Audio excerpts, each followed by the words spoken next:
When my girlfriend led her team to win the National College Debate Championship, the secret about my stutter was dug up and exposed to the world.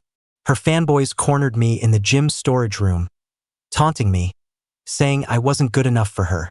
In the past, she was always by my side, chasing away anyone who mocked me. But this time, she refused to answer my call. I was forced to recite tongue twisters while they poured soapy water down my throat. I walked back to my dorm soaked to the bone. That's when I found out she was at the victory party with her teammates, accompanied by a sophomore from the Glee Club. She had once praised him, saying he sang like a nightingale. I guess it's time for me to leave. My mouth was full of soapy water. When the hand gripping my chin finally let go, I instinctively retched and threw up. Hey, listen to that. He doesn't stutter when he pukes. Haha. He acts so mysterious and aloof usually, never speaking. I actually thought he was some cool, silent heartthrob. Laughter erupted around me. A few guys were standing around loosely, bundled up in hoodies and masks. They claimed to be superfans of my girlfriend, Kathy. Yesterday, the finals of the two major universities' debate competition were live-streamed. As the team captain, Kathy performed brilliantly, gaining countless fans overnight. Social media comments were blowing up. The third speaker is gorgeous, and her logic is flawless. A true MVP. I wonder what kind of guy is good enough for her. She has a boyfriend. He's the mysterious campus hunk at our school, named Ben. Ben. Mysterious? Please, I was his high school classmate. He stutters if he talks too fast or too much. That's the only reason he keeps his mouth shut. For real? How is a guy like that good enough for Kathy? That same night, a few of Kathy's campus fanboys faked a message from a professor to trick me into coming to the equipment room. They tried to force me to read tongue twisters. When I refused, they started pouring soapy water into my mouth. I found a split second to dial my emergency contact. But the moment the call went out, one of them slapped the phone out of my hand and kicked it across the floor. The beeping of the connecting call hammered against everyone's chest. The screen lit up with Kathy's name. The circle of guys looked visibly nervous. Does Kathy really not like him anymore? She usually treats Ben pretty well. Do you think she'll be pissed if she finds out? Yeah. What if she answers? But almost immediately, the call was declined. Everyone let out a sigh of relief, except for me. My heart hit rock bottom. TCH, thought Kathy liked you so much? She definitely thinks you're annoying, that's why she hung up. I spoke slowly, enunciating every single word to refute them. You are lying. She is busy. One guy picked up my phone and pulled up Kathy's number again. I'll call her from my own phone. Let's see if she's actually busy or just avoiding you. This time, the phone rang twice and was picked up immediately. Hello? Who is this? A hand clamped over my mouth, stifling any sound. The guy holding the phone turned a bit red and didn't dare speak. Then, a boy's voice came through the speaker, crisp and melodic. Kathy, come up on stage and say a few words. Let us admire our MVP's grace one more time. Kathy responded with a soft, okay. Her tone laced with an indulgent sweetness I knew too well. Then the call ended. Make him do the tongue twisters. If he doesn't, keep pouring the soap. Get some pepper water too. Little stutterer, if you dare snitch when you get back, I'll post the video of you talking online. Let everyone see that our MVP's boyfriend can't even get a sentence out straight. Pathetic. I wasn't born with a stutter. When I was little, I was articulate, reciting ancient poems with a bobbing head, earning praise from all the adults. Until I was 9. Kathy woke me up from a nap. We snuck away from the adults and ran to the river to play. Kathy slipped and fell into the water. She choked, panicked, and looked like she was sinking. I was terrified. I ran all the way back, crying and screaming for adults to save her. In my panic, my language system seemed to crash. The words came out broken. Save, Kathy. Later, when they pulled her out, I couldn't stop convulsing with sobs. She was fine, but the shock broke something in me. I became a stutterer. The doctor called it a stress response, a psychological issue that regular medicine couldn't fix. Kathy felt guilty. So all through school, she never left my side. She protected me. To avoid repeating sounds, I got into the habit of speaking slowly, word by word. The rhythm sounded strange, and other kids would mimic me, laughing behind my back. Kathy would get angrier than I did. She fought with so many people for my sake. Worried she'd get into conflicts, I spoke less and less. We accompanied each other through middle school, high school, all the way to the summer after graduation. Kathy stood in front of me and said, "Ben, my feelings for you aren't just guilt. We started dating. The only thing I was better at than her was academics. My SAT scores were high enough to get me into a top-tier university. But I didn't dare go alone. For years, I had been too ashamed to open my mouth. I barely communicated with anyone. I had no friends and had basically lost my social skills. Felt like I only had Kathy. A strange campus without Kathy by my side would be hell. So, when Kathy suggested we stay at the local university together, I agreed. College wasn't like high school, there was more freedom, and I lived relatively comfortably. Kathy joined clubs and made lots of new friends. She never introduced us. She said I wouldn't adapt well. So I just quietly read my books. Knowledge, after all, doesn't mind if you stutter. Until now, because I rarely spoke, people labeled me as aloof or high maintenance. When that disguise was ripped away, I was met with intense malice. I think I'm starting to regret following Kathy here. Maybe Kathy regrets it too. The group finished filming their video and left. I slowly stood up and walked back to the dorm in my soaked clothes. When I entered, my roommate just glanced at me, then turned his head away. I peeled off the wet clothes and took a shower. When I lay down on my bed, my phone pinged. It was a message from Kathy. "Ben, I was busy with something just now. Didn't see the call." "Okay, don't be mad. I didn't ignore it on purpose. Let's go to that new aquarium near campus tomorrow. Okay?" I didn't reply. Ben. I stared at the screen for a while before typing back. "Kathy, I know. You were at the victory party tonight. Did you think bringing me would be embarrassing?" Typing. Indicator stayed on for a long time. Then Kathy called. "Ben, how can you think that? I just know you don't like those kinds of social situations. I didn't ask you to come to protect you. But you brought that guy you mentioned before. The one named Justin. You've mentioned him more than once. You said he sings well." I spoke very slowly, word by word, but I still couldn't help repeating a few syllables. My roommates looked up at me. Because of my speech, Kathy and I usually texted. We rarely called unless it was urgent. If she truly hadn't seen the call, that would be one thing. But I knew she saw it. She just didn't want to answer the phone in front of her teammates and Justin. She didn't want to hear my stuttering voice in a moment like that. Justin was lively, confident, and had a beautiful voice. He was presentable. I wasn't. She thought I was shameful. Kathy's voice sounded a bit panicked as she kept explaining. "Ben, no, it's not like that. Justin just really loved our debate match, and he wanted to come to the event. It was just a casual thing, so I brought him along." Maybe realizing her excuse was weak, her voice got quieter and quieter. Finally, she sighed. "Ben, it's late. Can you just sleep? We'll go to the aquarium tomorrow. I'll explain everything properly and make it up to you." I gave a faint okay. It was just as well. I wanted to talk to her about leaving this school.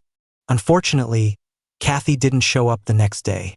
I waited at the aquarium entrance for over an hour. Kathy had gone MIA. My messages sank like stones in the ocean. I called again and again, but no one answered. I didn't know her friends, and I didn't have their contact info. It hit me then, I didn't have a single mutual contact with Kathy in my phone. It seemed that ever since that guy Justin appeared, Kathy was rarely by my side. I crouched down, hugging my knees, and aimlessly scrolled through my phone. That's when I saw a video posted by someone on the school's confession wall page. In the video, my girlfriend was hugging another guy. The comments were full of people saying how moving the grand chorus was today. I tapped on the video. Justin was participating in the campus singer competition today. But when he got on stage, he couldn't sing a single word. It looked like he'd lost his voice. In the video, he stood helplessly on stage, looking around as if waiting for someone. A moment later, Kathy rushed in. She sprinted to the side of the stage and grabbed a microphone from a staff member. Kathy, articulate and logical, explained to the crowd that Justin had practiced until midnight every night for this competition, causing vocal strain and temporary loss of voice. She called on everyone to clap the beat for Justin and help him finish the song. Kathy was popular on campus. People listened to her. Gradually, the clapping became synchronized, and the scene turned into a massive sing-along. Perhaps relaxing helped, because Justin's voice finally came back enough to finish the song reasonably well. The cheers were deafening. The atmosphere was electric, and the judges were deeply moved. They called it true school spirit and even gave Justin a special award. In the video, the moment the song ended, Justin rushed off the stage and hugged Kathy. Kathy brushed the hair from his forehead, her eyes filled with a gentleness that stung my soul. The video ended. Just as the playback finished, I finally saw Kathy running toward me, late. Her forehead was covered in sweat. "I'm so sorry, Ben. I'm late." I didn't speak. I just looked at her quietly. I didn't talk much usually anyway. This was our normal dynamic. But for some reason, she seemed agitated today. "Ben, can you please say something? It makes me panic when I can't hear your voice." "Is that so?" I thought, finding it funny. "Are you panicked because you can't hear me, or because you have a guilty conscience?" I rubbed my thumb against my phone screen and said to her, "I saw the video." It took Kathy a moment to realize what I meant. Her expression became complicated. Usually so logical and precise, she suddenly seemed incoherent. Justin suddenly messaged me saying he lost his voice. I only rushed over to help him. You know how important this competition was to him. Plus, he's never dealt with something like that before with so many people watching. "Ben, have some empathy. Think about when you first started stuttering. Remember how hard that was?" That comment tore open a scar. But Kathy clearly didn't realize it. She was still defending herself. "Ben, being late was my fault. But I just don't understand why you're so hostile toward Justin. I know you don't have friends and don't understand friendship. But do you have to control who my friends are, too? Do you insist on making me just like you? I might be a stutterer, but I'm not disabled." I couldn't outtalk her, but my hands worked fine. I tore the seal off the boba tea I was holding and splashed it directly into Kathy's face. Enunciating every word, I said to her, "Kathy, next time, before you speak, use your brain. Know what to say and what not to say." Kathy stood frozen, letting the tea drip from her hair onto the ground. Her fists clenched and unclenched. Finally, she gave me a deep look, turned around, and walked away. After Kathy left, I received a call from the university administration. "Hello, Ben? Regarding the transfer materials you submitted previously, we need to verify something. Are you certain you want to transfer?" This time, I didn't stutter. I spit out 2 words with absolute certainty. "I am." Kathy and I were in a cold war. She sent me a message saying we both needed to cool off. She still insisted I was too prejudiced against Justin. "Ben, if you can't accept my friends, then I can't accept you right now either. I hope you understand that life is made of many parts. I can't just revolve around you all day. And I hope you understand, after all these years, I'm really tired." Honestly, I didn't understand. I never begged her to take care of me. When I first started stuttering, I didn't actually feel that much about it. I thought if I gave it time, it might get better. It was Kathy who saw me like that and started crying, wailing about how she had ruined my life. She even said if no one wanted to marry me, she would. Later, she was the one who confessed to me, saying she loved me, not just out of guilt, but a mix of love born from kinship and friendship since childhood. I thought we would spend our lives together. Unfortunately, the world is full of temptations. I sighed, forcing myself to ignore these troubles. I focused entirely on my transfer. During the 2nd semester of freshman year, Kathy had started getting obsessed with socializing and was often away. That was when I first thought about transferring. I gathered a lot of information online. Transferring universities is hard, but not impossible. My original SAT scores met the requirements for my dream school. I just needed to coordinate everything and have some funds ready. Kathy didn't know this, but since starting college, I'd written quite a few articles. With some luck, several were published in prestigious magazines. It gave me a decent little savings account, so I wasn't broke regarding transfer fees. I wanted a change of environment. I wanted to see what kind of person I could be without her. While I waited for the transfer to process, Kathy and Justin's relationship progressed rapidly. They were like Siamese twins where one went, the other followed. You could always see their shadows side by side on campus. They both talked a lot, had the same hobbies, and laughed together. They truly looked like a couple in the honeymoon phase. Unlike when Kathy and I got together because we were too familiar, nothing really changed from before we were dating. Whenever one of them posted on social media, the other would like it within minutes and leave a flirtatious comment. The reason I could see their interactions was that on the first day of our Cold War, Justin added me as a friend. He messaged, "Do you know Kathy has always blamed herself for your condition? All these years, she's been suffering inside." From Justin, I learned that Kathy had hunted down that high school classmate who called me a stutterer online. She called everyone in her contacts to find him and threatened to make him pay if he didn't delete the comment. But you are a stutterer. You can't just gag everyone in the world, right? It's been so many years, and Kathy is still in pain because of your stutter. I was the one who told her to let it go, and she finally felt a bit better. If you really love her, you shouldn't be unable to tolerate my existence. Ben, don't be weird and petty. Do you seriously not realize you've always been a burden to her? My mouth might be slow, but my typing is fast. I guess I'm what people call a keyboard warrior. Burden or not, if I hadn't saved her back then, she wouldn't be alive to be burdened by me, let alone stand here listening to you drive a wedge between us. Naturally, Justin got mad. Kathy called and told me to apologize to him. I ignored her. Our Cold War extended indefinitely, until the day I stepped onto the grounds of a different university. Only then did Kathy realize I was gone. "Where are you? Why did your roommates say you moved out?" I replied seriously, "I transferred." "Are you crazy? Why would you transfer? How could you not tell me about something this big?" I sighed. "Kathy, I am an independent individual. I can choose my own life. Besides, my transferring isn't hard to understand. My grades were good enough for a better school. I want to pursue that. There is nothing wrong with that." That was probably the longest string of sentences she'd heard from me since I started stuttering. She forced herself to listen patiently, but then rebutted with disapproval. "So what if you can go to a better school? Ben, you aren't like normal people. You need someone by your side. You can't even speak clearly. How are you going to survive in college?" I was silent for a moment, then said earnestly, "Kathy, I just stutter. I'm not mute. And even if I were mute, I'd have the right to enjoy life freely. It might be harder than for normal people, but I'm not afraid. You say you're not afraid, but when you get bullied, I'm the one who has to fix it. Hurry up and ask the school if you can transfer back. Your parents won't agree to this either.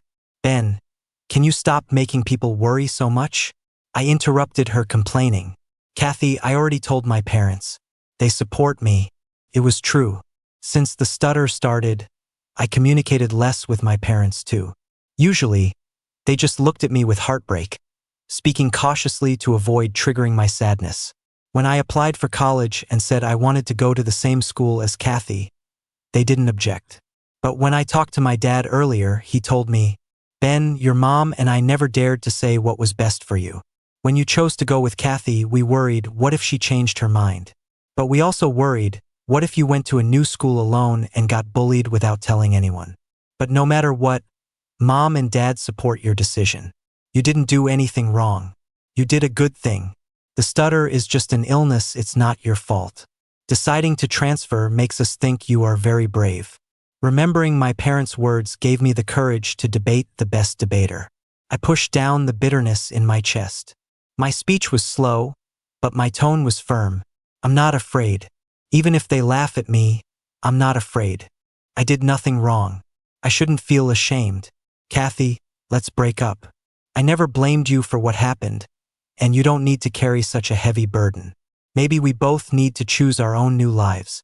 I moved into my new dorm. Standing in front of the door, I took several deep breaths. I repeatedly practiced the self-introduction I had prepared.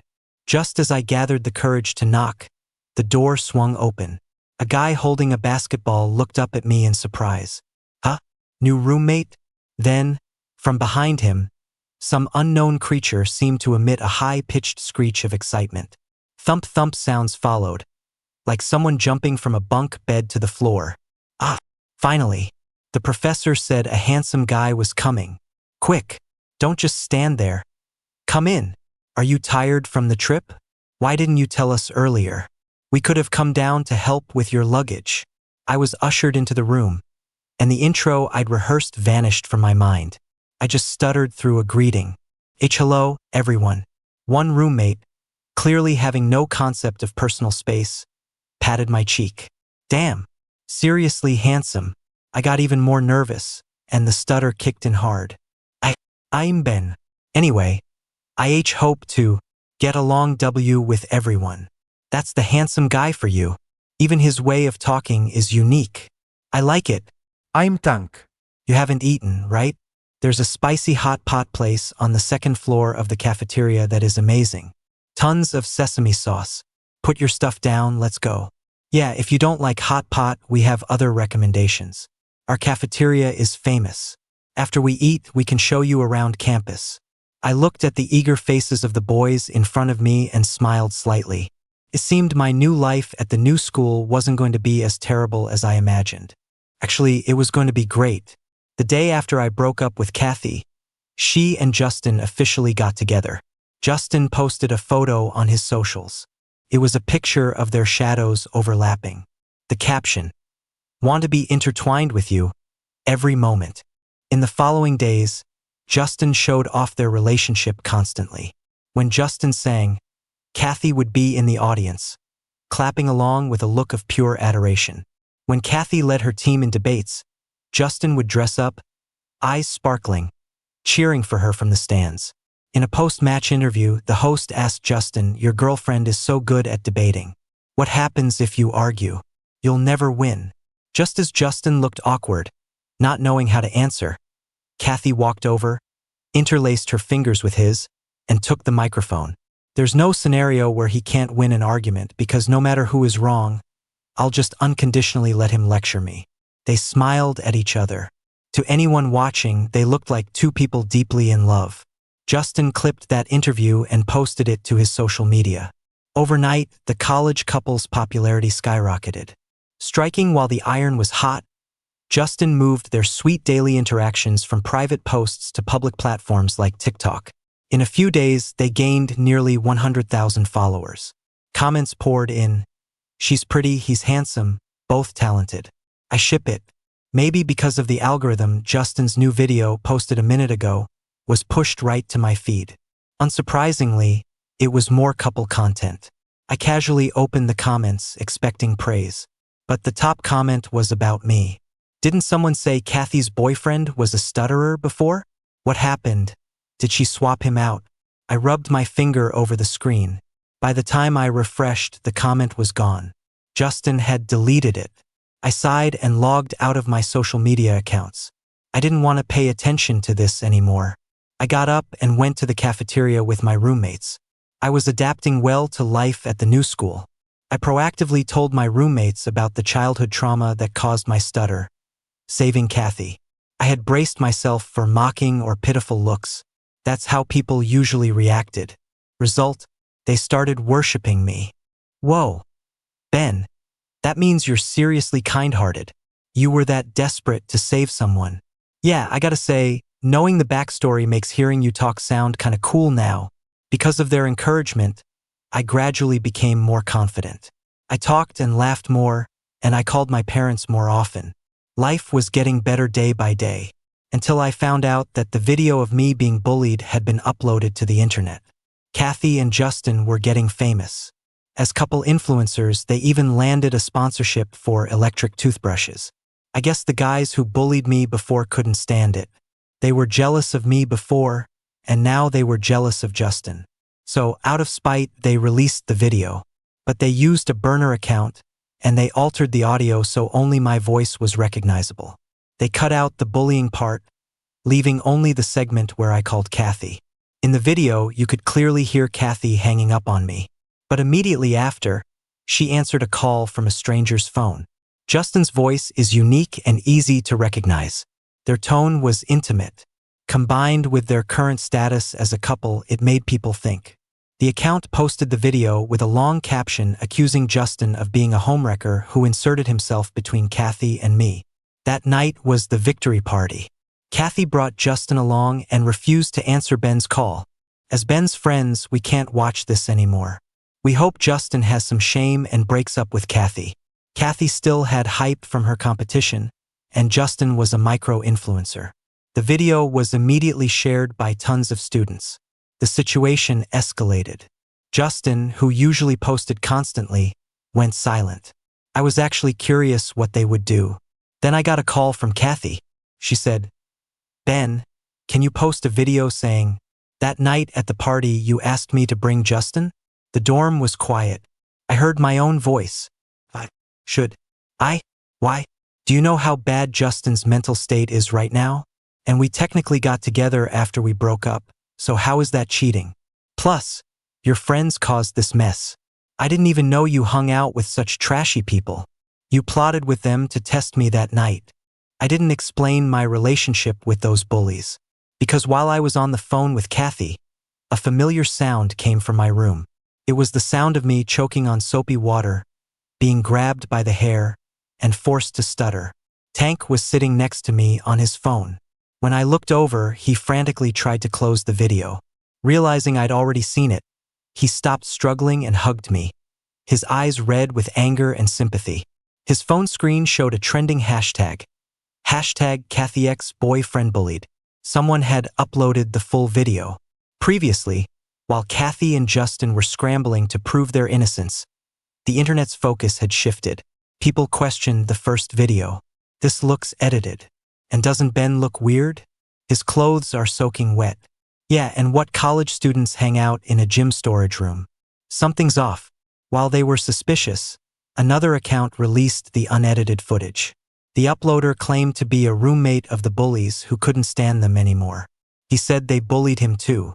He waited until they were asleep, unlocked one of their phones, and posted the evidence to free himself and help me.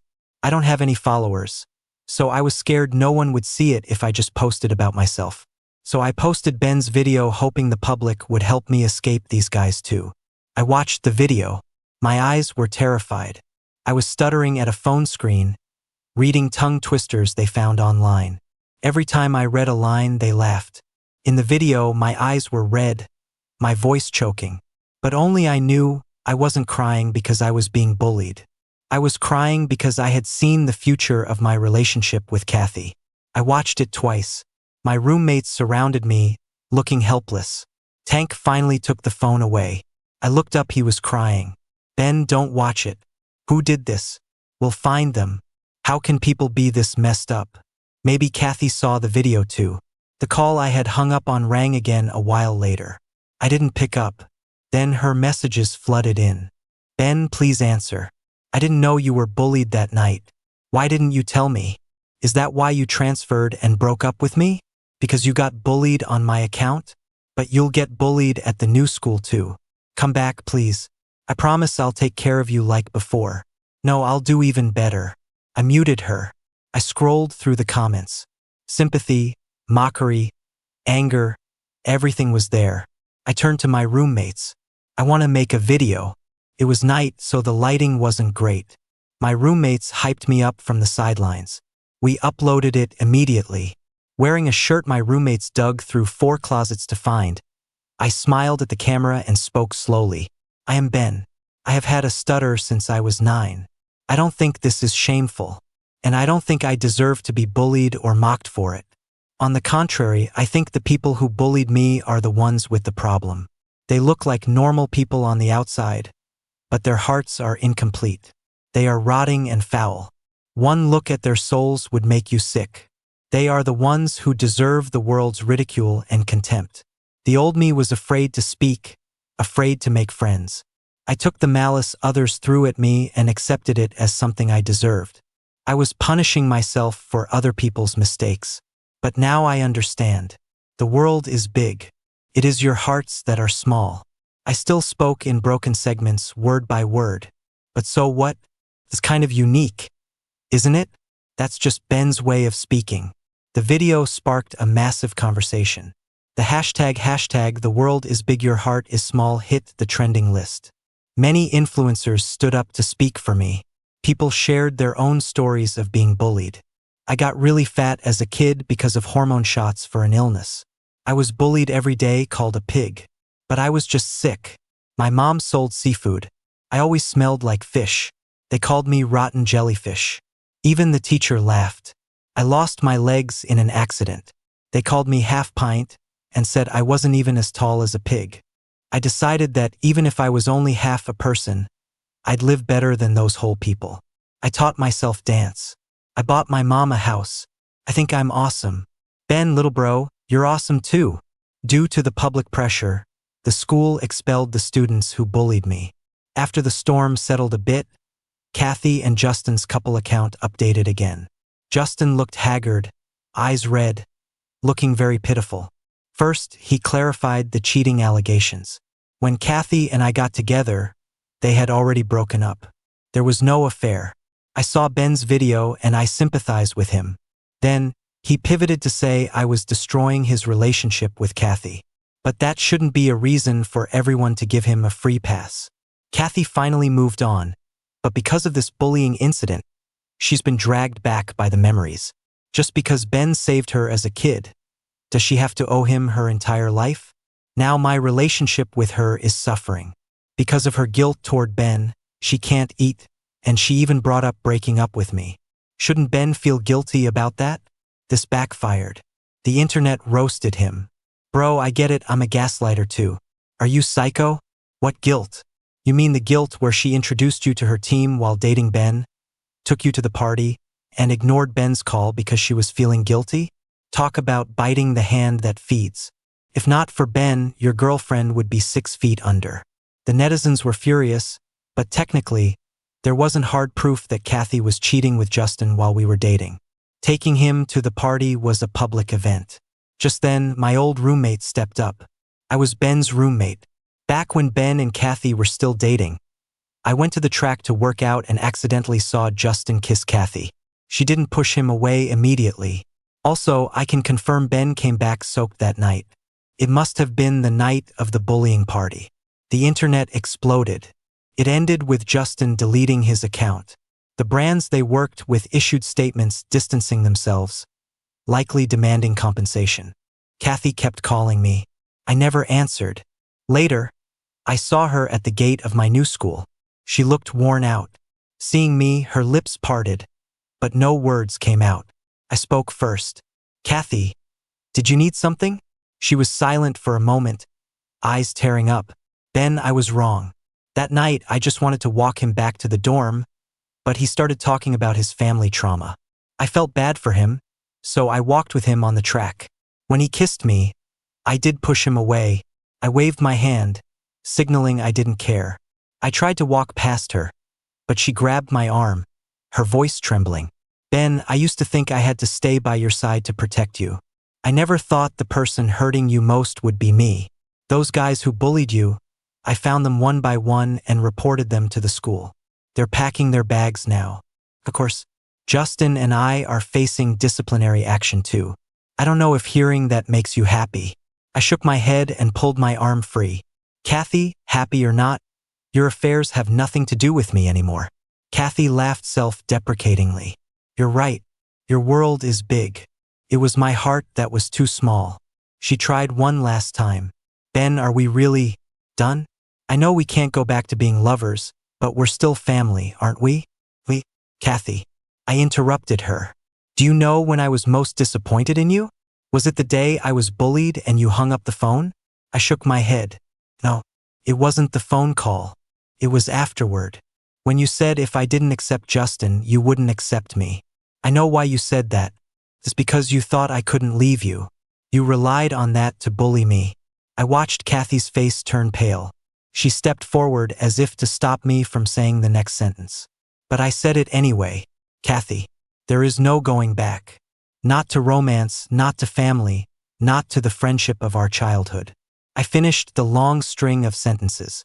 Kathy stood there, dazed. My roommates, who had been waiting nearby in case I needed help, suddenly cheered. Tank rushed over and hugged me. The others followed. I looked at their tearful, joyful faces in confusion. Ben. You just spoke. It was so smooth. I suddenly realized it. That entire speech, I hadn't paused word by word. I hadn't repeated a syllable.